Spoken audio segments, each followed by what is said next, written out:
Good morning बच्चों, आप सबका भौतिक विज्ञान की ऑनलाइन कक्षा में स्वागत है। पिछले वाले वीडियो में हमने बात किया था घर्षण के बारे में और वहाँ पे हमने आपको घर्षण समझाया था कि घर्षण का क्या महत्व है, घर्षण किसे कहते हैं, स्थैतिक घर्षण, गतिक घर्षण और सीमांत घर्षण के बारे में चर्चा हुई थी। आज के इस वीडियो में, इस लेक्चर में हम लोग घर्षण कोण के बारे में बात करेंगे और गतिक घर्षण जो होता है वो कितने प्रकार का होता है और आनत तल पर घर्षण, इन बिंदुओं पे आज हम लोग डिस्कस करने वाले हैं। तो आज का हेडिंग घर्षण कोण एंगल ऑफ फ्रैक्शन, आप लोग हेडिंग डाल लीजिए घर्षण कोण एंगल ऑफ फ्रैक्शन। घर्षण कोण हमें निकालना है।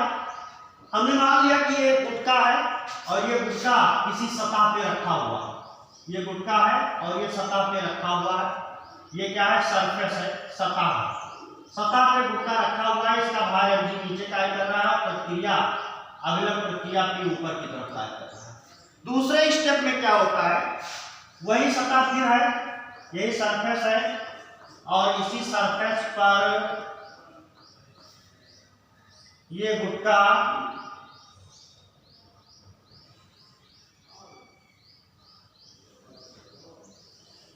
रखा है। ये सतह है, सतह पे फिर गुटका रखा हुआ है। इस गुटके का जो भार है mg वो नीचे की तरफ कार्य कर रहा है। इस गुटके पे F एक्सटर्नल यानी बाह्य बल लगाया जाता है और बाह्य बल लगा करके क्या करते हैं, गुटके को थोड़ा सा इस तरफ खींचने का प्रयास करते हैं। गुटका गति की अवस्था में आता नहीं है, लेकिन ऐसा है कि बल लगाते हैं। तो जब हम बल लगाएंगे तब ये जो अविलंब प्रक्रिया थी ये क्या होगी? झुक जाएगी। तो बल लगाने के बाद में ये जो हमारी अविलंब प्रक्रिया है ये क्या हुई? थोड़ी सी झुक गई। अब हमारी अविलंब प्रक्रिया ये हो गई, अविलंब प्रक्रिया P। जब अविलंब प्रक्रिया हमारी P झुक गई तो अविलंब प्रक्रिया P को दो लंबवत घटक में वियोजित करेंगे। तो जब इसको दो लंबवत घटक में वियोजित करेंगे तो एक वियोजित घटक ये आपका मिलेगा R और एक वियोजित घटक आपका इस तरफ हो जाएगा बाह्य बल की विपरीत दिशा में, इसको कहेंगे Fs। इसको क्या कहेंगे? Fs। परिणामी P और अविलंब प्रक्रिया R के बीच में जो ये एंगल बनेगा थीटा s, यही एंगल क्या कहलाएगा? घर्षण। यही एंगल आपका क्या कहलाएगा? घर्षण कोण कहलाएगा। अब देखिए इसको हमको निकालना, तो इसका नामकरण कर दें, इस पॉइंट को हम O बोल दें, इसको हम क्या बोल दें? A बोल दें, इसको हम बोल दें B और इस पॉइंट को बोल दें C। और यहां से ऐसे ऐसे जाके लाइन खींचते, यहां से जाके लाइन खींचते। अब देखिए इधर त्रिभुज चित्र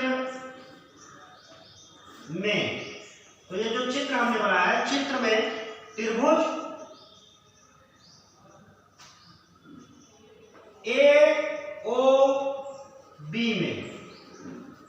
AOB में tan थीटा बराबर, तो tan थीटा बराबर क्या हो जाएगा? AB बटे OA, क्योंकि आप जानते हैं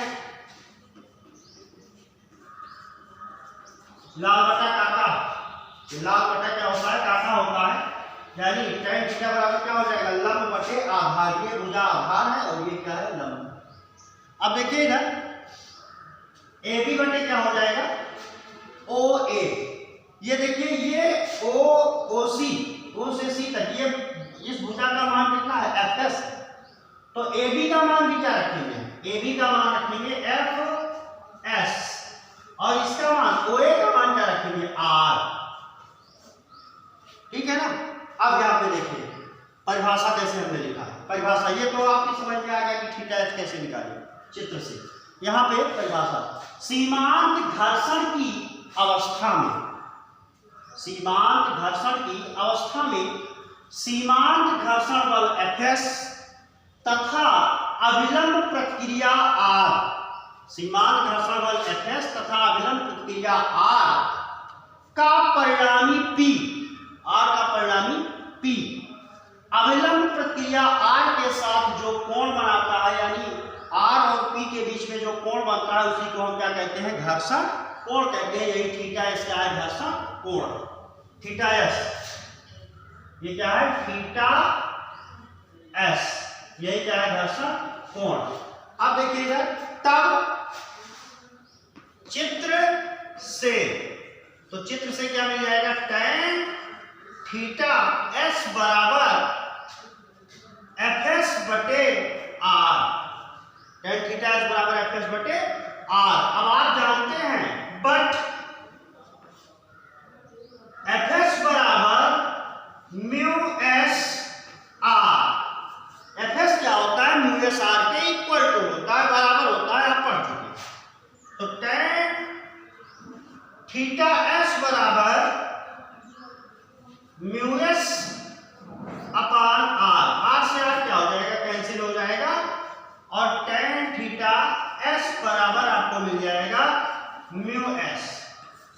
ये घर्षण कोण, tan थीटा एस का घर्षण कोण है और म्यू एस क्या है, घर्षण गुणांक। ये घर्षण कोण और घर्षण गुणांक में संबंध है। अगर आपको घर्षण गुणांक का मान पता हो, यानी म्यू एस पता हो, तो आप tan एस का मान ज्ञात कर सकते हैं, tan थीटा एस का मान।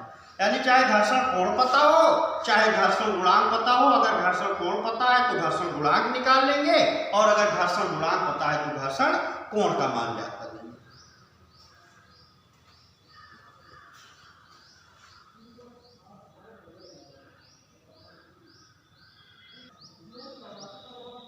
अब घर्षण कोण की बात हो गई, अब आगे हम बात करेंगे आनत तल पर घर्षण। तो आनत तल का मतलब होता है तिरछा समतल। आनत तल का मतलब क्या है, तिरछा समतल।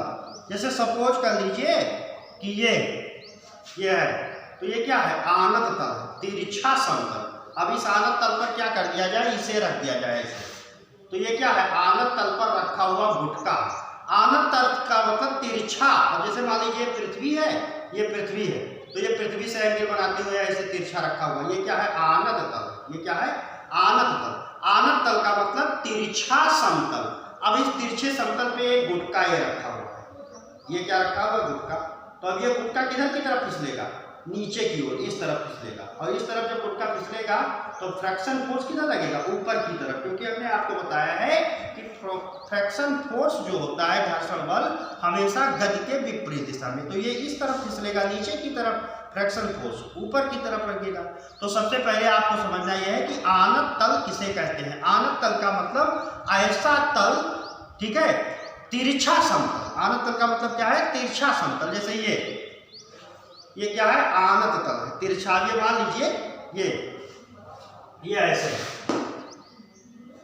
अब इस पे क्या रख दिया जाए, इस पे ये क्या रखा हुआ है, गुटका रखा हुआ है, देखिए, ठीक है ना। ये आनत तल है। जैसे आपके घर में जीना लगा होता है, लेकिन जीने पे खड्डी बना होता है, आनत तल पे खड्डी नहीं होता है, वो तिरछा ऐसे, देखिए ऐसे आराम के साथ इस फिसलेगा आनत तल पे, ठीक है ना। तो इसी के बारे में हमको अध्ययन करना है। इससे अभी हम लोग घर्षण कोण और घर्षण गुणांक में रिलेशन इससे भी निकालेंगे। तो आप देखिए हमने क्या मान लिया, हमने माना ये सतह, ये क्या है, सतह है, पृथ्वी की सतह है। अब सतह से ये थीटा है, एक आनत तल है, यानी तिरछा समतल है, जो सतह से कितना कोण बना रहा है, थीटा एंगल बना रहा है। जैसे मान लीजिए कि ये आपकी पृथ्वी है, सतह है। अब इस सतह पे आपका ये क्या रखा हुआ है, आनत तल। ये क्या है, डेस्टर क्या है, आनत तल। अब इसके ऊपर कोई वस्तु रखी जाए, इसके ऊपर क्या किया जाए, कोई वस्तु रखी जाए, कोई गुटका। तो ये आनत तल है, और आनत तल के ऊपर एक गुटका रखा हुआ है।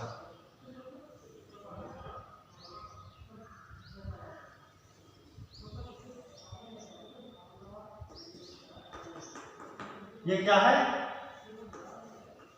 गुटका। मतलब ये गुटका है, कोई वस्तु है। जैसे मान लीजिए डिब्बा था, अभी हमने आपको बताया कि ये डिब्बा ऐसे रख दिया गया आनत तल पर। तो ऐसे ये क्या है, आनत तल पर रखी हुई कोई वस्तु है। अब ये जब आनत तल पर वस्तु रखी हुई है, आनत तल पृथ्वी से थीटा एंगल बना रहा है। तो देखिए इसका इस वस्तु का जो भार होगा mg वो अभिलंब नीचे की ओर कार्य करेगा। इसका भार अभिलंब कहाँ कार्य करेगा? नीचे। यानी ये जो गुटका है, गुटके का भार अभिलंब बिल्कुल सीधा नीचे। जैसे मान लीजिए ये आनत तल पे रखा हुआ ये गुटका, तो इसका अभिलंब, अगर इसका आप अभिलंब देखेंगे तो इसका अभिलंब ऐसे हो जाएगा बिल्कुल नीचे की तरफ। और प्रतिक्रिया जो होगा, प्रतिक्रिया इसका भार अभिलंब नीचे कार्य करेगा और प्रतिक्रिया जो कार्य करेगी, ये आनत तल पर रखा हुआ है, तिरछे समतल पर रखा है। इसकी जो प्रतिक्रिया आर होगी वो गुटके के अभिलंबवत ऊपर की ओर कार्य करेगी।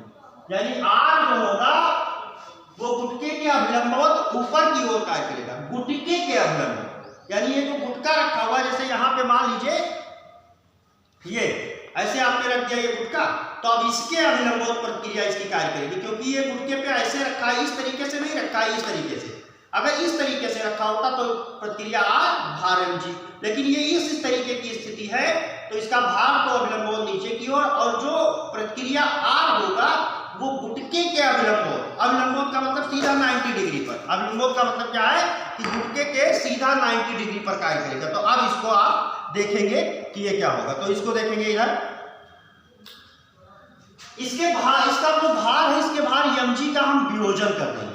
mg का क्या करेंगे? हम वियोजन करेंगे। तो जब mg का हम वियोजन करेंगे तो एक घटक इसका इस तरफ मिल जाएगा। ये घटक जो होगा इसको कहेंगे mg cos थीटा। जितना कोण यहाँ पे बना है उतना ही कोण यहाँ पे भी बनेगा, और इस तरफ एक घटक इसका वियोजित हो जाएगा। इस तरफ जो वियोजित घटक होगा इसको हम क्या कहेंगे? mg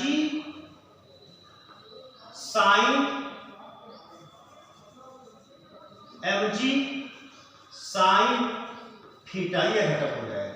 अब ये गुटका देखिए mg साइन थीटा बल से इस तरफ फिसलेगा नीचे की ओर, और जो mg cos थीटा है वो इसके प्रतिक्रिया आर को संतुलित करेगा। घर्षण बल किधर लगेगा? तो घर्षण बल इसके विपरीत, यानी घर्षण बल किस तरफ लगेगा? इस तरफ। अब ये देखिए एक बात और आपको ध्यान है, संतुलन की स्थिति में मान लीजिए कुछ देर के लिए कि ये गुटका नहीं फिसल रहा है। गुटका क्या है? नहीं फिसल रहा है। अतः देखिए गुटका पर आरोपित जो स्थैतिक घर्षण बल है ये mg साइन थीटा बल से नीचे की तरफ फिसलेगा, लेकिन घर्षण बल इसको Fs रोकेगा। और जब गुटका नहीं फिसल रहा है, मतलब रुका हुआ है, संतुलन की स्थिति में है, अतः गुटके के तल पर कार्य करने वाला नेट बल देखिएगा, जब गुटका संतुलन की स्थिति में है तब नेट बल, गुटका संतुलन की स्थिति में है तब नेट बल शून्य है।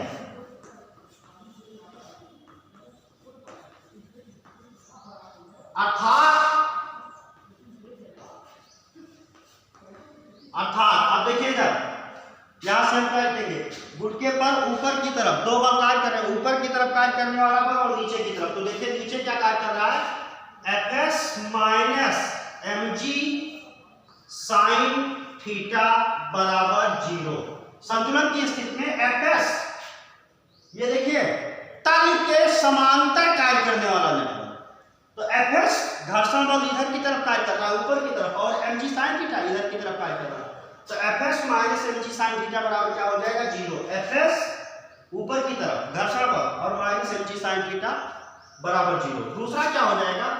r minus mg cos theta बराबर 0। r minus mg cos theta बराबर क्या हो जाएगा? 0 हो जाएगा। अब एक को हम मान लेंगे समीकरण 1 और दूसरे को क्या मान लेंगे? समीकरण 2। तो ये आपका क्या हो जाएगा? ये आपका समीकरण 1 है और ये क्या है? समीकरण 2। ये क्या है? समीकरण 2 है। अब इससे हम क्या करेंगे? समीकरण 1 को समीकरण 2 से भाग कर देंगे। समीकरण, या इसको ऐसे लिख देंगे, या Fs बराबर mg साइन थीटा, और r बराबर हम क्या लिख देंगे? mg cos theta. ठीक है ना। अब इसको मान लेंगे 1 और इसको मान लेंगे 2, इसको हटा देंगे क्या। ठीक है ना। तो समीकरण 1/2 से, तो समीकरण 1 को जब समीकरण 2 से हम भाग करेंगे तो हमको क्या मिल जाएगा, समीकरण 1 को समीकरण 2 से भाग करेंगे FS/R mg sin थीटा बटे mg cos थीटा। mg से mg क्या हो जाएगा, कैंसिल हो जाएगा। तो FS/R बराबर हो जाएगा tan थीटा। FS/R बराबर क्या हो जाएगा, tan थीटा। अब देखिए इधर उपरोक्त समीकरण, यानी ये वाला जो समीकरण आपका है, ये जो मिला, उपरोक्त समीकरण में थीटा बराबर थीटा एस तथा एफएस बराबर म्यू एस आर रखने पर, तो जब देखिए एफएस के स्थान पे क्या लिख देंगे, म्यू एस आर लिख देंगे, और tan थीटा के स्थान पे क्या लिख देंगे, थीटा एस। तो tan थीटा एस बराबर आपको मिल जाएगा म्यू एस आर बटे आर। तो आर से आर क्या हो जाएगा, कट जाएगा, और tan थीटा एस बराबर आपको मिल जाएगा म्यू एस। यहां से भी आपको क्या मिल गया, घर्षण कोण और घर्षण गुणांक में संबंध मिल गया। अब ये देखिए, चूंकि यहां पे गुटका आपका गति करेगा, अब मान लीजिए गुटका आपका फिसलना प्रारंभ कर दे, फिसलने लगेगा। यदि देखिए आगे थोड़ा इसमें और देख लीजिए, ये तो आपका एक संबंध निकल आया। अब देखिए यदि आनत तल पर गुटका फिसलना प्रारंभ कर दे, देखिए इधर आगे क्या हो जाएगा, यदि आनत तल पर गुटका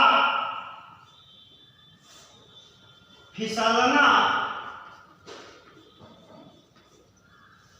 प्रारंभ कर दे, ये जो आपका गुटका है ये आनत तल पर क्या कर दे, फिसलना प्रारंभ कर दे।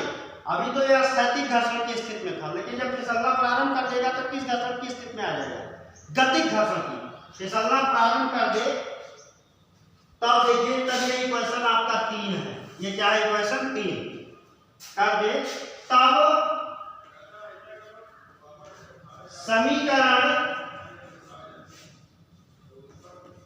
3 से, तब समीकरण 3 से क्या हो जाएगा, तो समीकरण 3 से क्या हो जाएगा, समीकरण 3 से tan थीटा एस के स्थान पे क्या हो जाएगा, tan थीटा के बराबर म्यू एस के स्थान पे क्या हो जाएगा, के। ठीक है ना, tan थीटा एस बराबर क्या हो जाएगा, म्यू के। tan थीटा जहां पे एस था वहां पे क्या हो जाएगा, के, यानी tan थीटा के बराबर क्या हो जाएगा, म्यू के। tan थीटा के बराबर क्या हो जाएगा, म्यू के, जहां म्यू के क्या है, गतिक घर्षण गुणांक है, और थीटा के क्या है, आनत तल पर जब गुटका फिसल रहा है तो सतह के साथ आनत तल का बीच बनने वाला कोण, ये थीटा जो आपका है, इसी को हम क्या कह देंगे, थीटा। ठीक है ना। अब आगे हम लोग बात करेंगे गतिक घर्षण के प्रकार की, अगले हेडिंग में इस पर हम बात करेंगे अगले वीडियो में।